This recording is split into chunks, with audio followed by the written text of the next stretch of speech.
Hello दोस्तों, स्वागत है आप लोगों का हमारे YouTube चैनल फैक्ट हब में। तो दोस्तों, आज हम एक ऐसे व्यक्ति के बारे में बात कर रहे हैं जो कि वो एकदम बेसहारा और गरीब व्यक्ति था। वो अपने जीवन में बहुत कठिनाइयों का सामना किया। उस व्यक्ति का साथ देने वाला कोई नहीं आगे आया।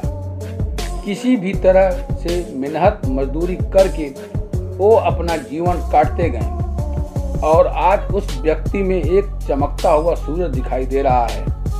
तो दोस्तों, उस व्यक्ति का नाम है आर.के. रजनी कौशल, जो पूरी मेहनत और लगन से काम करते हैं। वो कभी अपने काम से पीछे नहीं हटते। रजनी कौशल के अनेकों एल्बम रिलीज हुए हैं जो एक से एक सुपर सॉन्ग है। तो दोस्तों, रजनी कौशल इसी तरह आगे बढ़ते रहें और भगवान से हमारा यही कामना है कि वो हमेशा आगे बढ़ते रहें। जैसे विष्णुराज अपने कैरियर में बहुत आगे निकल चुके हैं, तो दोस्तों विष्णुराज भी रजनी कौशल का बहुत मदद किया। तो इसी तरह एक दूसरे की मदद करते रहते थे। आज उसी मेहनत का फल विष्णुराज और रजनी कौशल को प्रसाद के रूप में मिल रहा है।